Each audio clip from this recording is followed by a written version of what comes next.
Now, so in this class we are going to talking about the ternary operator of the coding skills on the our code blocks IDE. So इस class में हम लोग अभी देखने जा रहे हैं टर्नरी ऑपरेटर्स को हम कैसे यूज करेंगे अपने कोड में. We have to understand.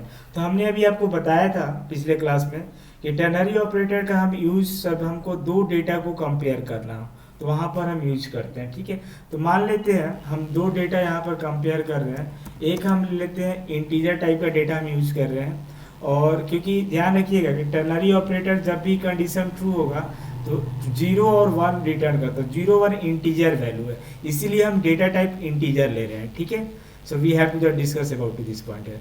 तो एक वेरिएबल हमने लिया, मान लेते हैं हमारे पास x एक वेरिएबल है x, और इस पर हमने स्टोर कर दिया फॉर एग्जांपल कोई भी वैल्यू स्टोर नहीं किया. ठीक है, और y एक वेरिएबल लिया, दूसरी वेरिएबल, इस पर भी हमने कोई डेटा स्टोर नहीं किया है. तो इस कोड को हम लोग क्या बोलते हैं, हमने आपको बताया था, कैन यू टेल मी. ये हमने आपको पिछले क्लास में बताया था, अगर हम कोई भी वेरिएबल को वैल्यू नहीं देते हैं तो इस कोडिंग कॉन्सेप्ट को क्या बोलेंगे, इस पूरे कॉन्सेप्ट को that we have to the say, इसको हम लोग बोलते हैं variable declaration. Okay, variable declaration means what, we are going to create the two blocks x and y. Okay, so we have to the two blocks inside my memory. One है x and second है हमारी y. ठीक है, दो variable है हमारे पास. अब ये दोनों वेरिएबल में ब्लॉक्स में हमारे पास कोई वैल्यू नहीं है. That is the meaning of variable declaration. Only we are going to create a empty block inside our memory. So this is the meaning of variable declaration. And why we are going to use the variable declaration, because I have to take the data from the user side. जब भी हमें data user side से लेना हो तो हम variable को declare कर देंगे. और यहाँ पर एक मैसेज दे रहे हैं प्रिंटफ फंक्शन से. हमने स्क्रीन पर एक मैसेज दिया यूजर को कि भाई सॉरी, हमने प्रिंटफ फंक्शन ही गलत लिखा हुआ है. Why is not working. Okay, printf function we have to that, and we are going to write please enter your number.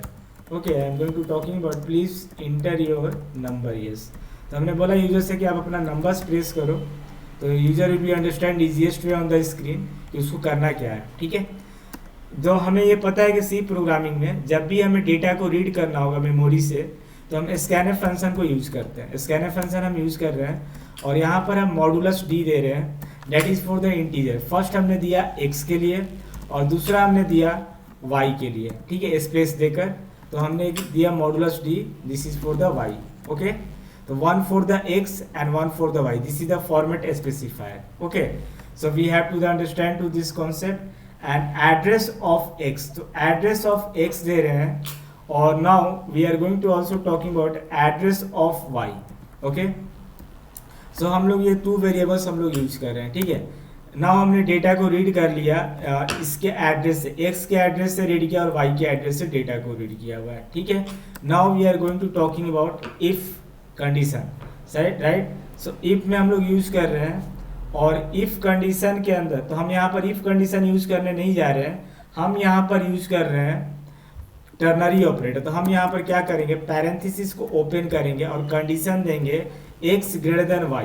ये हमने कंडीशन दिया, क्वेश्चन मार्क्स देंगे, सिंटैक्स है हमारा, और यहाँ पर हम यूज करेंगे प्रिंटफ स्टेटमेंट को और बोलेंगे x is greater, if x is greater, because this is a true block. Okay, तो हमने बोला कि x is a greater here. Okay, अगर ये नहीं है तो कॉलम देंगे, यहाँ पर फॉल्स ब्लॉक में आएंगे, और फॉल्स ब्लॉक में हमने प्रिंटफ स्टेटमेंट यूज किया और इसमें हमने बोला y is greater.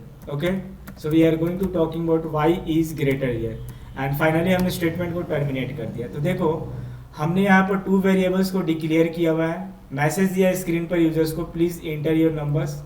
Scanf function का हमने यूज किया और फॉर्मेट स्पेसिफायर हमने यूज किया हुआ है. ठीक है, सो फॉर्मेट स्पेसिफायर देने का मतलब ये है कि हम बताए हैं स्कैनफ फंक्शन कि भाई मुझे इंटीजर टाइप के डेटा पर वर्क करना है, और address of x and address of y.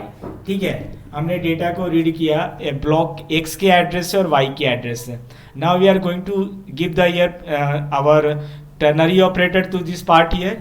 तो हमने टर्नरी ऑपरेटर को यहाँ पर कंडीशन यूज करते हुए दिया हुआ है, और now we are giving the true block. In the statement हमने दिया printf x is greater, and in the false block we are going to write with the help of printf statement y is greater, right? So if your condition will be the true, this block will be the definitely execute, otherwise this part will be the execute here. So now I am going to the compile to this code, and we have to understand how to this working to this part, and we have to the wait to this part. थोड़ा सा wait करना लो. So we are going to talking about we have to the compile to this process here and run कर रहे हैं यहाँ पर, ठीक है. सो हमने बोला, यूजर ने बोला प्लीज इंटर योर नंबर. सो हमने बोला ओके, फर्स्ट के लिए हमने 16 दिया और सेकंड के लिए हमने 18 दिया. So what is saying y is greater. Obviously y is greater because x की वैल्यू 16 है और y की वैल्यू 18 है. So what's the code is going to talking about, condition is going to the check here. So false block is this one because x is not a greater than y.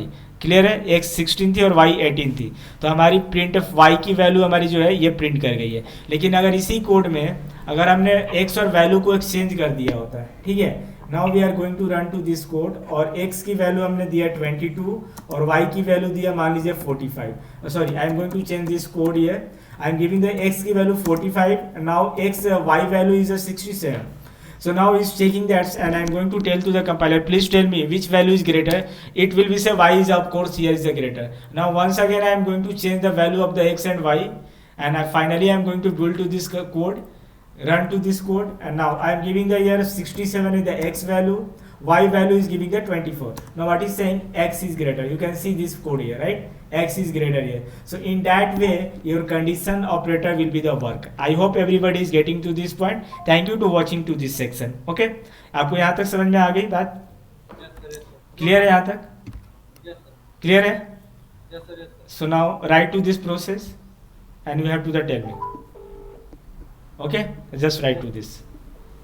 Just write to this process.